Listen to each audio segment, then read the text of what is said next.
जय हिंद प्यारे साथियों, मैं सुशील एक बार फिर से आप सभी का अपने यूट्यूब प्लेटफॉर्म टीचिंग विद सुशील में आपका स्वागत करता हूं।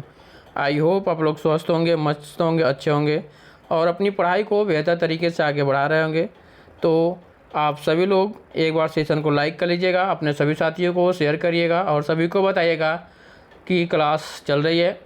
और आप सभी लोग एक एक बार सेशन को शेयर कर लीजिएगा, ठीक है। और जो भी भाई पहली बार आ रहे हैं, प्लीज़ आप लोगों से निवेदन है, प्लीज़ भैया आप सभी लोग और आप सभी लोग चैनल को सब्सक्राइब कर लीजिएगा और सेशन को शेयर कर लीजिएगा। कमेंट करके ज़रूर बताइएगा क्लास आपको कैसी लगी। तो ठीक है, आज हम लोग चलते हैं अपने साइंस के पहली क्लास पर। इसके पहले हम लोग आधुनिक सामाजिक विज्ञान का हम लोग पढ़ रहे थे, ठीक है। तो लगभग हम लोग आधुनिक इतिहास पूरा लगभग पढ़ लिए हैं। अब हम लोग विज्ञान स्टार्ट कर दिए हैं। विज्ञान में पहला ही हम लोग स्टार्ट करते हैं भौतिक विज्ञान का पहला चैप्टर मापन, ठीक है। तो फिर हम लोग स्टार्ट करते हैं मापन में। तो यहाँ से देखते हैं कई क्वेश्चन बनते हैं, 2-3 क्वेश्चन बन जाते हैं मापन से, मात्रक से। तो यहाँ से हम लोग स्टार्ट करते हैं अपनी पढ़ाई को। इसको भी धीरे धीरे 2 से 4-5 दिन में भौतिक विज्ञान खत्म कर लेंगे, उसके बाद रासायनिक विज्ञान, उसके बाद फिर आपका जीव विज्ञान हो जाएगा। तो इस तरह से मेरा विज्ञान भी कंप्लीट हो जाएगा। उसके बाद फिर हम लोग भूगोल पे आ जाएंगे। तो क्योंकि विज्ञान से ज़्यादा क्वेश्चन बन रहे थे बीपीएससी टीआरई 3 में, 2 में, 1 में ज़्यादा क्वेश्चन साइंस से बने हुए हैं पीआरटी के लिए। तो आप लोग इसको ध्यान दीजिएगा और ज़्यादा रिवीजन करिएगा, साइंस से क्वेश्चन बढ़िया बन रहे हैं। तो फिर हम लोग स्टार्ट करते हैं। पहला ही क्वेश्चन देखिए यहाँ से चल रहा है, कह रहा है कि मूल भौतिक राशियों की कितनी संख्या भाई, मूल भौतिक राशियों की संख्या कितनी है। तो कुल जो मूल भौतिक राशियाँ होती है इनकी संख्या 7 होती है। कितनी होती है भैया? 7 होती है। तो आप लोग इसको ध्यान में रखिएगा। थोड़ा सा और बड़ा कर देते हैं ताकि आपको अच्छी तरह से दिखाई दे, और कोई भी त्रुटि हो तो फिर आप लोग कमेंट करके ज़रूर बताया करिए, ठीक है। चलिए स्टार्ट करते हैं। मूल भौतिक राशियाँ कितनी हो गई? 7। और मूल भौतिक राशियाँ कौन कौन सी है? लंबाई, समय, ताप, द्रव्यमान, विद्युत धारा और ज्योति तीव्रता, पदार्थ की मात्रा। तो ये सब 7 मूल भौतिक राशियाँ हैं, ठीक है। तो फिर आगे चलते हैं, देखते हैं अगला क्वेश्चन क्या है। कह रहा ज्योति तीव्रता का मात्रक, अभी एक ही पास में मात्रक और इसकी मूल मात्रक और उसकी इकाई जो है सब एक ही पास मिल जाएगा आपको, तो बहुत बेटर होगा और आसानी से आप लोग याद कर लेंगे सातों का सातों। तो ज्योति तीव्रता का मात्रक क्या होता है भाई? कैंडेला। कई बार क्वेश्चन पूछा गया, ज्योति तीव्रता का मात्रक क्या होता है? कैंडेला होता है। अगला क्वेश्चन देखिए, कह रहा है कि प्रकाश वर्ष, एक प्रकाश वर्ष बराबर है कितने के बराबर है भैया? कितना किलोमीटर होता है एक प्रकाश वर्ष में? तो 9.46 × 10⁻12 किलोमीटर। एक प्रकाश वर्ष बराबर होता है 9.46 × 10⁻12 किलोमीटर। आगे देखिएगा, पार्सेक दूरी मापने की सबसे बड़ी इकाई है। प्रकाश वर्ष भी दूरी मापने की इकाई है और सबसे बड़ी इकाई क्या होती है आपकी? पार्सेक होती है। एक पार्सेक में 3.262 प्रकाश वर्ष के बराबर होता है एक पार्सेक, ठीक है। तो मुझे उम्मीद है कि आप सभी को ये समझ में आया होगा एक पार्सेक। इसको एक बार फिर से ध्यान दीजिएगा। देखिए जो बॉक्स का दिया हुआ है ये बड़ा इंपॉर्टेंट होता है। कह रहा है कि पार्सेक दूरी मापने की सबसे बड़ी इकाई है। एक पार्सेक में 3.262 प्रकाश वर्ष के बराबर होता है। तो एक पार्सेक बराबर 3.262 प्रकाश वर्ष, ठीक है। आगे देखते हैं। कह रहा है कि वायुमंडलीय दाब मापने का मात्रक क्या होता है? बार होता है। जो वायुमंडलीय दाब मापा जाता है किससे मापा जाता है भैया? बार से मापा जाता है। शक्ति का मात्रक वाट। कार्य तथा ऊर्जा का मात्रक क्या होता है? जूल होता है। तो मात्रक आपको बहुत ज़रूरी है भाई, आपको मात्रक याद करना पड़ेगा किसका मात्रक क्या होता है। तो कार्य का मात्रक जूल, ऊर्जा का मात्रक जूल, शक्ति का मात्रक वाट, वायुमंडलीय दाब का मात्रक बार। तो हम यहाँ से कितने पढ़े? अभी ज्योति तीव्रता का मात्रक पढ़े थे क्या? कैंडेला। ज्योति तीव्रता का मात्रक अभी हम लोग ने पढ़ा क्या है? कैंडेला पढ़ा हुआ। तो यहाँ से याद हो गया, ज्योति तीव्रता का मात्रक कैंडेला, वायुमंडलीय दाब का मात्रक बार, शक्ति का मात्रक वाट, कार्य का मात्रक जूल और ऊर्जा का मात्रक भी जूल होगा। अब आगे देखिए, एमकेएस प्रणाली में त्वरण का मात्रक क्या होता है? मीटर प्रति सेकेंड स्क्वायर। मीटर प्रति सेकेंड स्क्वायर। तो आपको इतना मात्रक इसको याद करना होगा, ठीक है। चलिए आ जाते हैं आगे। देखिए मूल मात्रक और राशि सब दिया हुआ 7 का 7 हो, ये आप सातों को याद रखिएगा, एक साथ याद रखिएगा, ठीक है। तो ये देखे दिखाई देता है आपका लंबाई का मात्रक मीटर, द्रव्यमान का मात्रक किलोग्राम, समय का मात्रक सेकेंड, विद्युत धारा का मात्रक एम्पियर, ताप का मात्रक केल्विन और पदार्थ की मात्रा का मात्रक मोल और ज्योति तीव्रता का मात्रक कैंडेला। इन सातों को याद रखिएगा, एक साथ याद रखिएगा, ठीक है भाई। इन सातों को आप ध्यान में रखिए और एक साथ याद रखिएगा। एक ही पास मिल गया, इसका स्क्रीनशॉट लेकर के आप अपने फ़ोन में रख सकते हैं ताकि कभी भी देखें और तुरंत याद हो जाएगा इसको, ठीक है। लंबाई का मात्रक मीटर सभी को पता है, लंबाई किससे नापा जाती है, कितना लंबा है भैया, इतना मीटर लंबा है। द्रव्यमान कितना किलोग्राम है, तो द्रव्यमान। समय का मात्रक सेकंड, सभी मत कितने समय बाद, मात्र 1 सेकंड में बोलते हैं, मात्र 1 सेकंड में, यानी कि मात्रक 1 सेकंड। विद्युत धारा का मात्रक एम्पियर होता है, ताप का मात्रक केल्विन, पदार्थ की मात्रा मोल, ज्योति तीव्रता कैंडेला। तो आप इसको याद रखिएगा, ठीक है। चलिए आ जाते हैं भाई। यदि आप लोगों को ये अच्छा लग रहा हो और आपको ये हेल्पफुल लग रहा है तो प्लीज़ आप लोग चैनल को सब्सक्राइब करके बेल आइकन को ऑन कर लीजिएगा ताकि आप सभी को ये चीज़ मिल सके। और ये डेली का डेली हम लोग पढ़ते जा रहे हैं, एक एक चैप्टर डेली पढ़ेंगे। थोड़ा थोड़ा हम लोग इकट्ठा कर रहे हैं, थोड़े थोड़े नॉलेज को इकट्ठा करके एक बड़ा बना देंगे एक दिन, लेकिन थोड़े थोड़े हम लोग कर रहे हैं। तो आप लोग भी थोड़े थोड़े करिए ताकि आपको आसानी से एग्ज़ाम समय तक कंप्लीट हो जाए और एक साथ हम लोगों को कुछ मिल जाए, ठीक है। इतना सारा ढेर सारा आंसर मिलेगा। चलिए, 1 किग्रा प्रति सेमी स्क्वायर दाब किसके समतुल्य होता है, तो 1 बार के बराबर होता है, यानी कि 1 बार बराबर कितना होता है, 1 किग्रा प्रति सेमी स्क्वायर दाब होता है। 1 पिकोग्राम कितने ग्राम के बराबर होता है, तो 10⁻−12। 1 पिकोग्राम किसके बराबर होता है भाई, कितने ग्राम के, तो 10⁻12 ग्राम के। पास्कल किस राशि का मात्रक है, पास्कल दाब का मात्रक पास्कल। बल का मात्रक क्या होता है, न्यूटन। आवेग का मात्रक न्यूटन सेकेंड, आवेग का मात्रक क्या होता है, न्यूटन सेकेंड। तो आप सभी को यहाँ से याद होगा, आप सभी लोग इसको अच्छे से याद करिएगा। मात्रक बहुत ज़रूरी है भाई, आप मात्रक हमेशा याद रखिएगा विज्ञान में। और जिनका भाई 6 to 8 वाले में जूनियर में या टीजीटी में भाई आप लोग तो एकदम उसका मास्टर होना है, तो उसमें आपको नॉलेज अच्छे रहने चाहिए। तो विज्ञान के लिए वायुमंडल में ओजोन परत की मोटाई मापने का मात्रक डॉप्सन होता है।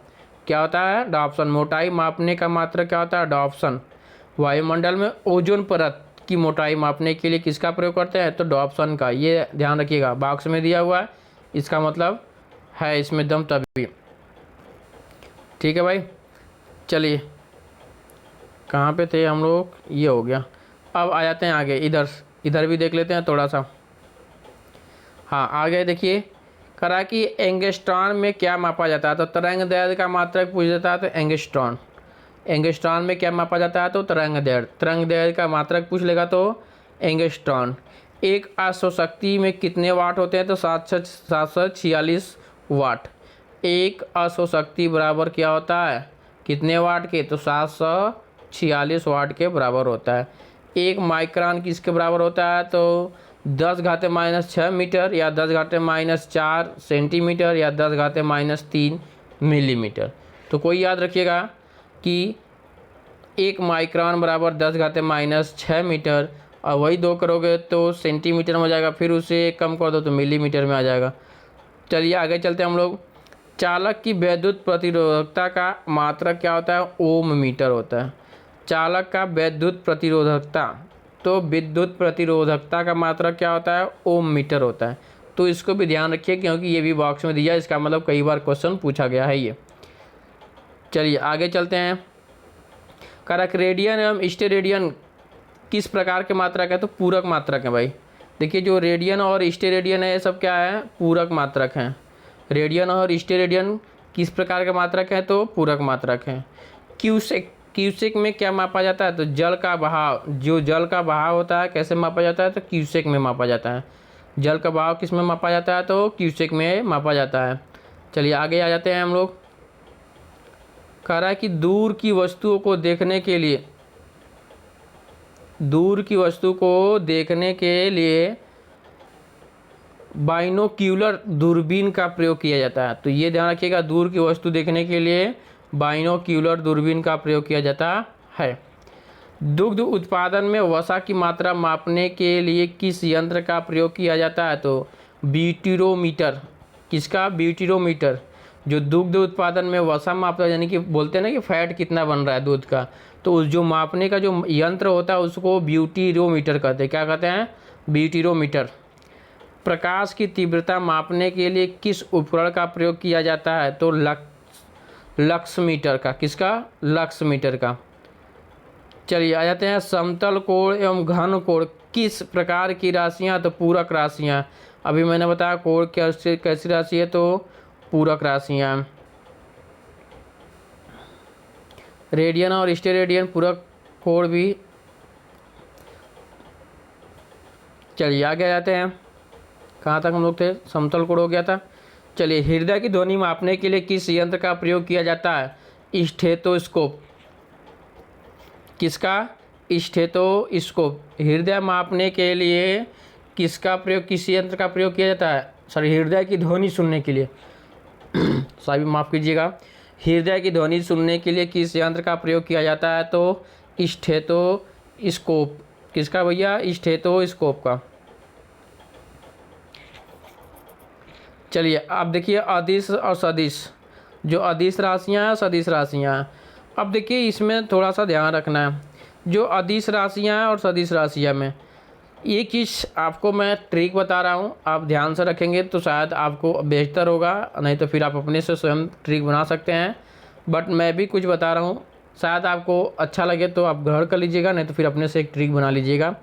देखिए अदिश राशि और सदिश राशि थोड़ा सा छोटा करते ताकि सभी एक साथ दिखाई दे। चलिए देखिएगा अदिश राशि पहले देखेंगे हम लोग। अदिश राशि में देख लीजिएगा यहाँ से पूरा यहाँ तक है, सॉरी एक छूट गया।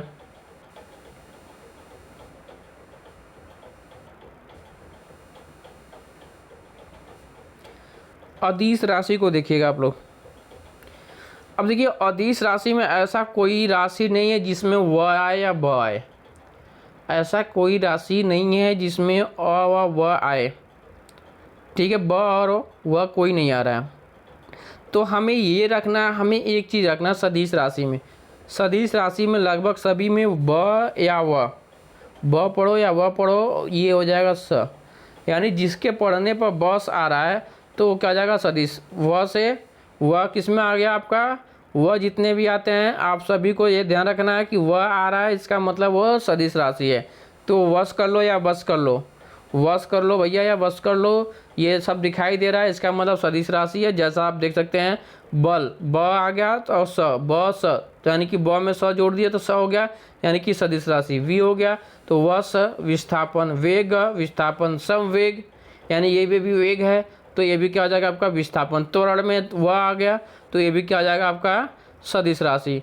कोणीय वेग, वेग आ गया, इसका मतलब आपका सदिश राशि। चुंबकीय तीव्रता और विद्युत तीव्रता, ये दोनों आपको थोड़ा सा कन्फ्यूजन कर रहे हैं, लेकिन मेरे हिसाब से यहाँ तक आप अपना ध्यान रखें तो हमें लग रहा है कि वह वाला जो शब्द है आप सभी को एकदम अच्छे से कंठस्थ कर सकता है कि वस, बस, वस, वह आ गया जिसमें, और वो क्या हो जाएगा? सदिश। जिसमें वह आया वो क्या हो जाएगा आपका? सदिश राशि। जिसमें वह नहीं है आपका पूरा क्या है? अदिश राशि। बस दो तो आपको ध्यान रखना है, चुंबकीय तीव्रता और विद्युत तीव्रता। ठीक है इसमें भी तीव्रता में वह है बट बीच में है, तो आप इसको ध्यान रखिएगा कि वह आ गया तो सदिश, वह सदिश, वह स, वह से और स का मतलब वह आ गया तो सदिश हो गया, बस वस वह स, तो वह आया तो सदिश राशि। तो प्लीज़ हमको उम्मीद है कि आप सभी को ये अच्छे से समझ में आया होगा। शायद ये आपको ट्रिक अच्छा भी लगा हो और आप इसको अपने तरीके से और अच्छे से बेहतर बनाना चाहते हैं तो बना करके याद कर लीजिएगा। देखिए हर एक चीज़ तो याद हो सकता नहीं है, तो कोई लॉजिक लगाइए, कोई ट्रिक लगाइए ताकि आपको हमेशा याद रहे हो। ठीक है, तो फिर हम लोग इसको एक बार दोहरा लेते हैं, बाकी आपकी मर्जी। जितना मेरे पास नॉलेज था उतना देने की कोशिश किए और अच्छे से अच्छे कोशिश देने का मैं करता रहूँगा। चलिए देखिएगा अदिश राशि और सदिश राशि विभिन्न मात्रक भी हैं। एक एंगस्ट्रॉन बराबर 10⁻⁻10 मीटर। एक खगोलीय इकाई 1.4, सॉरी थोड़ा सा ऊपर से देख लेते हैं क्या दिया हुआ। अच्छा इसके विभिन्न मात्रक भी दिए हुए हैं, तो इसके मात्रक को आप लोग ये PDF बना करके हम दे देंगे आपको टेलीग्राम चैनल पर। Teaching with Sushil Telegram channel है, और उसका लिंक मैं अपने यूट्यूब के अबाउट सेशन में डाल दिया, वहाँ से भी जा कर के आप डायरेक्ट उसको ज्वाइन कर सकते हैं, और वहाँ से सब PDF ऑल टू ऑल मिल सकता है आपको। ठीक है भैया, तो फिर आप सभी लोग इसको देख लीजिएगा। एक फायदा में कितने फीट होते हैं? 6 फीट होते हैं। एक टेरोमीटर बराबर कितना होता है आपका? यहाँ से देखिएगा, एक फायदम बराबर 6 फीट, एक टेरोमीटर बराबर 10⁻12 मीटर, और एक नैनोमीटर बराबर क्या होता है? 10⁻−9 मीटर। एक माइक्रोन बराबर 10⁻−6 मीटर। एक बैरल, ये देखिए एक बैरल का मतलब क्या था? 169 लीटर। और एक डॉप्सन का मतलब होता है 10 माइक्रोमीटर। तो इन सबको आप ध्यान में रखिएगा। आ जाते हैं आगे अंतिम क्वेश्चन देखिए इस पेज का क्या बन रहा है। कह रहा है कि पृथ्वी के गुरुत्व एवं चंद्रमा के गुरुत्वाकर्षण के कारण चंद्रमा एक निश्चित कक्षा में पृथ्वी की परिक्रमा करता है। सही बात है भाई। पृथ्वी के गुरुत्व तथा चंद्रमा के गुरुत्वाकर्षण बल के कारण ही चंद्रमा एक निश्चित कक्षा में पृथ्वी की परिक्रमा करता है। तो यहाँ तक आपको याद होना चाहिए। चलिए आ जाते हैं नेक्स्ट पेज पे। अगला पेज क्या है? प्रमुख भौतिक राशियाँ एवं उनके SI मात्रक। अब देखिए अभी तक दिया था यहाँ पे क्षेत्रफल का मात्रक क्या होता है? मीटर स्क्वायर, और उसका सूत्र भी दिया भाई। इन सभी का मैं आपको PDF दे दूँगा, आप वहाँ से डाउनलोड कर लीजिएगा। देखिएगा क्षेत्रफल का मात्रक, आयतन का और त्वरण तथा मंदन का मात्रक मीटर प्रति सेकंड। बल का मात्रक देखिएगा, यहाँ से देखते जाइए। बल का मात्रक किग्रा, मीटर प्रति सेकंड स्क्वायर या न्यूटन। गतिज ऊर्जा का 1/2 mv स्क्वायर, यानी कि ऊर्जा का मात्रक तो जूल होता है। जाहिर सी बात है, आप सभी को पता होना चाहिए, चाहे गतिज हो चाहे स्थितिज हो। स्थितिज ऊर्जा द्रव्यमान यानी m/g/h, mgh क्या होता है? mgh, यानी स्थितिज ऊर्जा का सूत्र क्या बनता है? mgh, यानी कि द्रव्यमान गुणे गुरुत्वीय त्वरण गुणे ऊंचाई। इसका मात्रक क्या बन जाएगा? जूल, या फिर किग्रा प्रति मीटर स्क्वायर। कोणीय विस्थापन का सूत्र क्या होता है? चाप बटे त्रिज्या। इसका मात्रक क्या हो जाएगा? रेडियन। कार्य बराबर बल गुणे विस्थापन, जूल या फिर न्यूटन मीटर। ये ध्यान रखिएगा आप लोग। तो इन सब इसका भाई ये ढेर सारा है, तो मैं इसका PDF दे दे रहा हूँ, आप सभी लोग इसको देख लीजिएगा वहाँ से। ठीक है, तो फिर आगे आ जाते हैं हम लोग। यहाँ पे देखते हैं, कह रहा कि किस यंत्र के द्वारा मस्तिष्क विभव मापा जाता है? तो जो मस्तिष्क विभव होता है किसके द्वारा मापा जाता है? तो इलेक्ट्रोइंसीफेलोग्राफ के द्वारा मस्तिष्क विभव मापा जाता है। संवेग किसकी माप है? तो गति की मात्रा को संवेग कहते हैं। जो गति का मात्रा होता है संवेग होता है। अब देखिएगा, कहा कि मैनोमीटर का क्या उपयोग होता है? गैसों का दाब मापने के लिए। गैसों का दाब मापने के लिए हम लोग किसका प्रयोग करते हैं? तो मैनोमीटर का प्रयोग करते हैं। चलिए आ जाते हैं आगे। करा कि कोणीय विस्थापन का मात्रक रेडियन, घन कोणीय विस्थापन का मात्रक स्टेरेडियन। कोण का मात्रक, घन कोण का मात्रक, कोण का मात्रक रेडियन, घन कोण का मात्रक स्टेरेडियन। चलिए देखिएगा आगे। पृथ्वी और सूर्य के बीच मध्य दूरी किसके द्वारा व्यक्त की जाती है? तो एक खगोलीय इकाई के द्वारा। किसके द्वारा? एक खगोलीय इकाई के द्वारा। चलिए आगे देखिएगा। सोने की शुद्धता को मापने के लिए कैरोमीटर नामक यंत्र का प्रयोग करते हैं। बोलते हैं ना कि 1 कैरेट, 2 कैरेट, 3 कैरेट। तो कैरेटोमीटर के नाम से जाना जाता है। इसकी जो शुद्धता मापा जाता है किसका? सोने का। तो मुझे उम्मीद है कि आप सभी को ये अच्छे से समझ में आया होगा और आपको पढ़ने भी मज़ा आया होगा, और आप इसको रिवाइज भी करिएगा। इसका PDF भी मिल जाएगा आपको टेलीग्राम चैनल पर, वहाँ से जा कर के इसको ले सकते हैं, और अच्छे से रिवाइज भी जरूर करिएगा। चलिए महत्वपूर्ण मापन एवं उपकरण देखिए। अल्टीमीटर मापने का उपकरण क्या है? उड़ते हुए विमान की ऊंचाई मापने के लिए किसका प्रयोग करते हैं? तो अल्टीमीटर का। विद्युत धारा की तीव्रता मापने के लिए अमीटर का। चलिए इसको देख लेते हैं हम लोग थोड़ा सा। कह रहा कि उड़ते हुए जो विमान की ऊंचाई मापी जाती है किसके द्वारा? तो अल्टीमीटर के द्वारा। विद्युत धारा की तीव्रता कैसे मापी जाती है? तो अमीटर से। ध्वनि की तीव्रता कैसे मापी जाती है? तो ऑडियोमीटर से।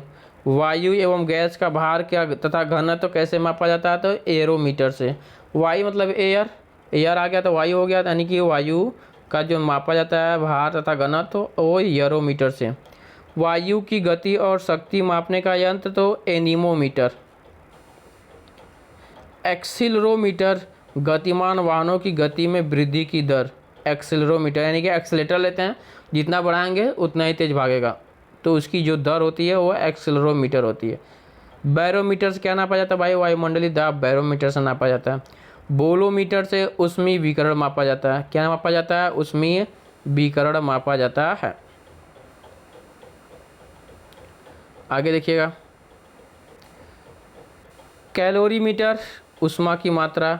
वर्नियर कैलिपर्स बेलनाकार वस्तुओं का व्यास एवं गहराई मापने के लिए। और क्रायोमीटर निम्न ताप। और आगे देखिएगा,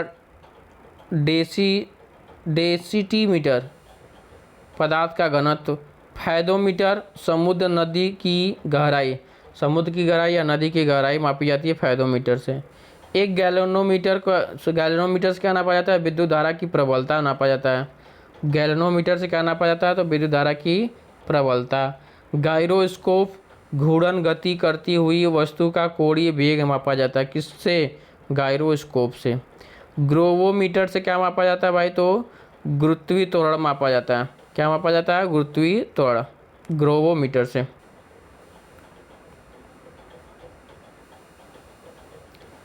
देखिए बहुत लंबा है ये। इन सभी का जो मात्रक है और राशि है, तो इन सभी का हम दे दिए हैं आपको पीडीएफ। ठीक है, तो इसका पीडीएफ लेकर के आप सभी लोग इसको पढ़ लीजिएगा भाई। आगे नीचे देख लेते हैं हम लोग। कह रहा है कि सीजीएस पद्धति के अंतर्गत लंबाई को सेंटीमीटर, द्रव्यमान को ग्राम तथा समय को सेकेंड में मापा जाता है।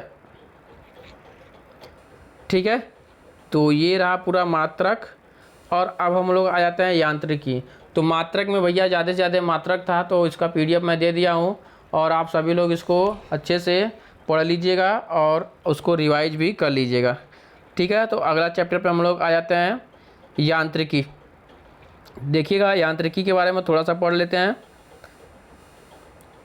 करा कि प्रक्षेप्य गति को दीर्घतम परास प्राप्त करने के लिए अधिकतम कितने कोण की आवश्यकता होती है? तो 45 डिग्री अंश का।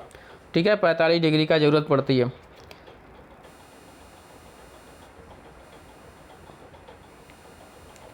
यदि भाई आपको क्लास अच्छे लग रहे हो तो प्लीज़ आप लोग चैनल को सब्सक्राइब कर लीजिएगा और बेल आइकन को ऑन कर लीजिएगा, और सेशन को एक बार शेयर कर दीजिएगा सभी लोग, और कमेंट करके ज़रूर बताइएगा कि आपको क्लास कैसी लग रही है।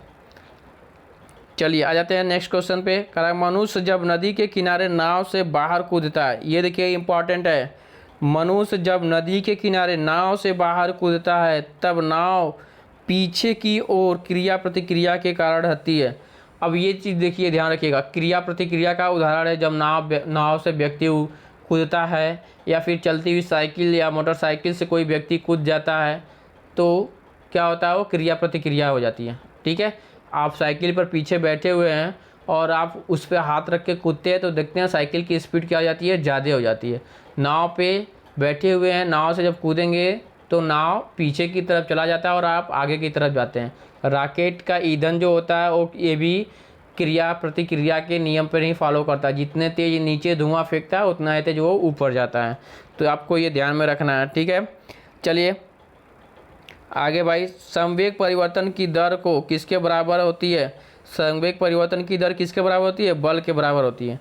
संवेग परिवर्तन की दर बल के बराबर होता है। न्यूटन का प्रथम नियम किससे परिभाषित करता है? तो जड़त्व के नियम को। न्यूटन का प्रथम नियम क्या होता है?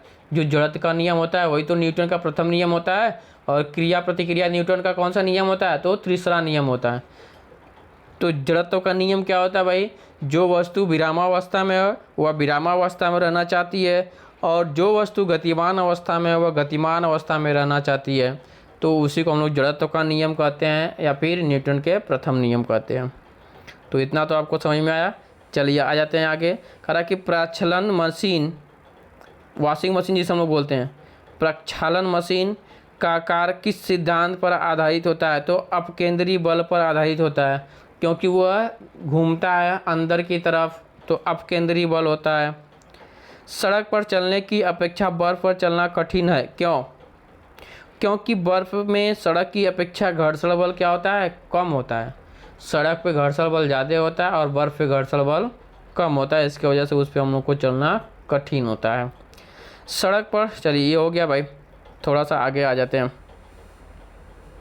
इसको देख लेते हैं भैया। करा किसी पिंड के संवेग और वेग के अनुपात, किसी पिंड के संवेग और वेग के अनुपात से प्राप्त मान क्या कहलाता है? द्रव्यमान कहलाता है। क्या कहलाता है? द्रव्यमान कहलाता है। त्वरण ज्ञात करने का प्रमुख सूत्र क्या होता है? यानी कि -a बराबर v माइनस यू बटे टी, जहाँ a क्या है? त्वरण है, v अंतिम वेग, u प्रारंभिक वेग और t जो है समय अंतराल। तो -a बराबर v माइनस यू बटे टी ये त्वरण ज्ञात करने का सूत्र होता है। त्वरण का मात्रक क्या होता है भाई? अभी इसके पहले हम लोग बताए थे, पढ़े हैं अभी जस्ट 5 मिनट पहले। त्वरण का मात्रक क्या होता है? मीटर प्रति सेकंड। तो आप इस तरह से रिवाइज करते रहिएगा। चलिए आगे देखते हैं। तेल से अंशतः भरा हुआ टैंकर समतल सड़क पर एक समान त्वरण से जा रहा है। तेल का मुक्त पृष्ठ कैसा होगा? परवलयी वक्राकार होगा। जो तेल होगा वो क्या होगा? परवलयी वक्राकार होगा। चलिए आ जाते हैं आगे। देखिएगा, करा कि एक समान वृत्तीय गति पर त्वरण सदैव उपस्थित रहता है। जब एक समान वृत्तीय गति होती है तो त्वरण हमेशा क्या होता है? उपस्थित रहता है। किसी उपस्थिति के कारण, किसकी उपस्थिति के कारण ब्लैक बोर्ड तथा कागज पर लिखना संभव है? तो घर्षण बल के कारण ही हम लोग ब्लैक बोर्ड या वाइट बोर्ड पे जो हम लोग लिख पाते हैं, ये किसके कारण होता है? तो घर्षण बल के कारण ही होता है। तो यहाँ तक तो आपको समझ में आया होगा। अब आ जाते हैं न्यूटन के गति के नियम। न्यूटन के गति के 3 नियम होते हैं भाई। तो इन तीनों नियमों को हम लोग देखते हैं आज यहाँ पे, अच्छी तरह से समझ लीजिएगा। गति का प्रथम नियम, यानी न्यूटन्स के गति का प्रथम नियम को गति का नियम कहते हैं। यदि कोई पिंड विरामावस्था में है तो वह तब तक विरामावस्था में रहता है। देखिएगा करा कि यदि कोई पिंड विरामावस्था में है तो वह तब तक उसी अवस्था में रहेगा जब तक उस पर कोई बाह्य बल न आरोपित किया जाए। जब तक उस पर कोई बाहरी बल न लगाया जाए तब तक वह उसी अवस्था में रहेगा जिस अवस्था में है। जैसे इसका उदाहरण है, चलती गाड़ी के रुकने पर उसमें बैठे यात्री को आगे झुकना, पेड़ के फल टूटकर नीचे गिरना, कपड़े को डंडे से पीटने पर धूल के कणों का अलग होना, ये सब किसका उदाहरण है? तो न्यूटन के गति का नियम है। जैसे आप चलती गाड़ी है, चल रहे हैं आराम से, आप वो चल रहा है तो आप बैठे हुए, कोई दिक्कत नहीं। चलती गाड़ी के रुकने पर, अब चलती गाड़ी को रोक देते हैं हम लोग, अचानक ब्रेक मारते हैं तो आगे की ओर झुक जाते हैं। क्यों? क्योंकि गाड़ी चल रही तो मेरा शरीर भी चल रहा है। तो जब उस पर वाह्य बल लगाया जा रहा है तो ऑन स्पॉट हम लोग भी क्या करते हैं? मेरा शरीर जो होता है गतिमान होता है, ब्रेक लगता है तो शरीर गतिमान होता है, इसलिए थोड़ा सा आगे की तरफ झुक जाते हैं। चलिए आ जाते हैं आगे। द्वितीय नियम क्या करा? किसी वस्तु के संवेग परिवर्तन की दर उस पर लगाए गए बल के समानुपाती होता है। देखिएगा करा कि किसी वस्तु के संवेग परिवर्तन की दर उस पर लगाए गए बल के समानुपाती होती है तथा संवेग परिवर्तन की दिशा बल के अनुदिश होती है। यह बराबर एम में भी इसको बोलते हैं। जैसे गेंद पकड़ते समय खिलाड़ी अपने हाथों को पीछे की ओर खींच लेता है। जैसे कोई ऊंचाई से कोई भी वस्तु गिर रहा है तो उसको हमें पकड़ना है या रोकना है तो हम उसको क्या करेंगे? अपने हाथ की तरफ खींच लेंगे ताकि हमें चोट न लगे। तो न्यूटन के द्वितीय नियम होते हैं, गति के द्वितीय नियम। और तृतीय नियम क्या होता है भाई? प्रत्येक क्रिया के बराबर विपरीत दिशा में प्रतिक्रिया होती है। इसलिए गति के तृतीय नियम को क्रिया प्रतिक्रिया का नियम भी कहते हैं। जैसे कि बंदूक से गोली निकलते समय बंदूक पकड़ने वाले व्यक्ति को पीछे की ओर धक्का लगता है। रॉकेट वायुयान की गति, तो ये सब क्या? चप्पू चलाने पर नाव का आगे बढ़ना, ये सब क्या है? आपकी क्रिया प्रतिक्रिया है। हम लोग जो जैसे कि नाव से कूद गए तो आगे की तरफ कूदेंगे, नाव पीछे की तरफ भागेगा। तो ये सब क्रिया प्रतिक्रिया है। हम आगे की तरफ बल लगा रहे हैं तो पीछे की बल उतना ही लग रहा है। चलिए भाई, तो मुझे उम्मीद है कि आप सभी को न्यूटन के गति के तीनों नियम आपको ध्यान में बैठ गए होंगे उदाहरण के साथ। अब आ जाते हैं हम लोग इसको आगे। ऊर्जा संरक्षण से क्या आशय है? ऊर्जा का न तो सृजन किया जा सकता है और न ही इसे नष्ट किया जा सकता है। यही ऊर्जा संरक्षण का नियम कहलाता है ऊर्जा को न ही हम लोग नष्ट कर सकते हैं, न ही उत्पन्न कर सकते हैं। एक स्थिति से दूसरे अवस्था में परिवर्तित किया जा सकता है। ठीक है, तो ये ऊर्जा संरक्षण। अब अंतरिक्ष से गिरता हुआ पिंड पृथ्वी के वायुमंडल में प्रवेश करने पर क्यों जल उठता है? वायु के घर्षण के कारण। वायु का जब घर्षण होता है उस पर, तो उसी की वजह से वो क्या होता है, जल उठता है। चलिए, ग्रही पिंडों को की परिक्रमण गति यानी ग्रहों द्वारा सूर्य का परिक्रमण में प्रभावी बल है क्या भाई? अभिकेंद्रीय बल है। क्या कौन सा बल लगता है? तो अभिकेंद्रीय बल लगता है, जो ग्रह द्वारा सूर्य का परिक्रमण करते हैं, एक धुरी पे घूमते हैं, तो कौन सा बल होता है? अभिकेंद्रीय बल होता है। दूध मथने के पश्चात क्रीम का दूध से पृथक हो जाने के कारण क्या है? तो अपकेंद्रीय बल होता है। देखिए, जो वॉशिंग मशीन, दूध, मिक्सी मशीन, जो ये सब होते हैं अपकेंद्रीय बल होते हैं। अपकेंद्रीय वो क्या था आपका? जो ग्रहण वाला अभिकेंद्रीय। आगे देखिएगा, कहा कि वायु की ऊर्ध्वाधर गति को क्या कहते हैं? वायु प्रक्षोभ कहते हैं। जो वायु की ऊर्ध्वाधर गति होती है उसको क्या बोलते हैं? वायु प्रक्षोभ कहते हैं। रॉकेट किस सिद्धांत पर कार्य करता है? संवेग संरक्षण के सिद्धांत पर कार्य करता है भैया। रॉकेट किस सिद्धांत पर कार्य करता है? तो संवेग संरक्षण के सिद्धांत पर कार्य करता है। चलिए आ जाते हैं आगे।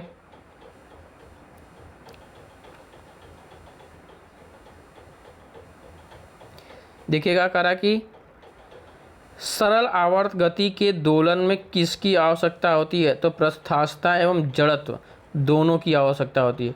प्रत्यास्थता एवं जड़त्व दोनों की आवश्यकता होती है। कमानी तुला किस सिद्धांत पर कार्य करता है? हुक के नियम के किस कारण? किसके नियम पे? तो हुक के नियम। जो कमानी तुला होता है वो किसके नियम पे कार्य करता है? तो हुक के नियम पे। जब एक कार की गति दोगुनी कर दी जाती है तब उसको उतनी ही दूरी रोकने में ब्रेक बल कितना लगाना होगा? तो 4 गुना लगाना होगा। जब कार की गति 20 किलोमीटर प्रति घंटा यदि उसको 40 कर दिया जाए तो उसका 4 गुना बल लगा करके उसको क्या किया जाएगा? रोका जाएगा। चलिए आ जाते हैं आगे। कह रहा है कि जेट इंजन, कौन सा? जेट इंजन किस सिद्धांत पर कार्य करता है? तो रेखीय संवेग संरक्षण के सिद्धांत पर कार्य करता है। जेट इंजन रेखीय संवेग संरक्षण के सिद्धांत पर कार्य करता है। अब देखिए, उत्तोलक हम लोग पढ़ लेते हैं थोड़ा सा। प्रथम श्रेणी के उत्तोलक कैंची, हैंडपंप, साधारण तुला, प्लास। द्वितीय श्रेणी के उत्तोलक सरौता, नींबू निचोड़ने वाली मशीन, ये सब क्या होते हैं? द्वितीय होते हैं। तृतीय श्रेणी के उत्तोलक स्टेपलर, चिमटा, मनुष्य का हाथ, ये सब क्या होता है आपका? तृतीय श्रेणी का उत्तोलक होता है। अब इसमें क्या होता है कि अब इसको पहचानने का एक तरीका, जैसे प्रथम श्रेणी के उत्तोलक कैंची, देखिए जब हम पकड़ेंगे तो इसको किनारे पे पकड़ेंगे और ये जो काम करेगा बीच से काम करेगा। यानी कि देखिए, जो एक ट्रिक अपनाइए अपने से, रूल्स जो है वो है थोड़ा सा अपने याद करने के लिए। देखिए, हम जब कैंची को पकड़ते हैं काटने के लिए तो हमेशा एक किनारे पे पकड़ेंगे। हैंडपम्प को भी पकड़ेंगे तो एक किनारे पे पकड़ेंगे। प्लास को भी पकड़ेंगे तो एक किनारे पे पकड़ करके ही दबाते हैं। ठीक है, पीछे की तरफ पकड़ेंगे तो उसको दबाएंगे और बीच में वो काम करता है। और द्वितीय श्रेणी का उत्तोलक जो होता है सरौता, नींबू निचोड़ने वाली मशीन, तो इसको देखिए ये सामग्री जो रखा जाएगा वो बीच में रखा जाएगा। सरौता है तो देखिए आपको किनारे पे पकड़ना है लेकिन बीच में हमको रखना है सामग्री। और तृतीय जो होता है स्टेपलर, चिमटा, हम लोग अपना हाथ कहाँ रखते हैं? बीच में रखेंगे। चिमटा पकड़ने के लिए क्या करते हैं हम लोग? किनारे पर भी वो वस्तु रहेगा और एक किनारे पर उसका जोड़ रहता है और बीच में हम लोग पकड़ करके उसको दबाते हैं। स्टेपलर भी वही चीज़ है, किनारे पर एक किनारे पर उसका जोड़, दूसरे किनारे पर स्टेपलर, बीच में पकड़ करके हम लोग क्या करते हैं? दबाते हैं। तो इस तरह से आप याद करके रखिएगा इसको। पूरा उदाहरण पूछ लेता है कि कैंची किसका उदाहरण? तो प्रथम उत्तोलक का, द्वितीय का, तृतीय का, इनमें सभी किसी कोई का नहीं। तो आपको पता होना चाहिए प्रथम में क्या होता है? कैंची, हैंडपम्प, साधारण तुला, प्लास, ये सब एक जैसे हैं तो ये आपके हो जाएंगे प्रथम श्रेणी। चलिए अंतिम क्वेश्चन है भाई इस चैप्टर का। कह रहा है कि पेंचकस यानी स्क्रू ड्राइवर जो होता है के द्वारा पेंच घुमाना एवं दरवाजे के हत्थे के का कब्जे के से दूर लगाना बल आघूर्ण के उदाहरण हैं। देखिए, जो पेचकस होता है और दरवाजे के हत्थे का कब्ज से दूर लगाना एक किसका उदाहरण है, तो बल आघूर्ण का उदाहरण है। तो ये दोनों चैप्टर आज हम लोग कंप्लीट कर लिए विज्ञान के। तो मुझे उम्मीद है कि आप सभी को ये अच्छे से समझ में आया होगा और आप सभी लोग अच्छे से पढ़े भी होंगे, मेहनत कर रहे हैं। अपनी पढ़ाई को मजबूत तरीके से आगे बढ़ाइए ताकि इस बार सफलता मिल जाए। तो आज के लिए इतना ही करते हैं, बाकी फिर हम लोग कल फिर मिलते हैं। और आपसे विनम्र निवेदन है कि प्लीज़ जो भी भाई बहन इस चैनल पर पहली बार आ रहे हैं और चैनल को सब्सक्राइब नहीं किए हैं तो प्लीज़ आप लोग चैनल को सब्सक्राइब कर लीजिएगा। आपको ऐसे ही एक एक वीडियो 10-10, 20-20 मिनट का आपको मिलता रहेगा और आपकी पढ़ाई और मजबूत होती रहेगी।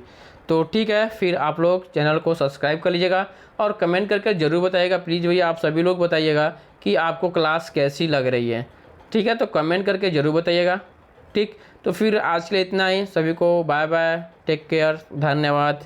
जय हिंद, जय भारत।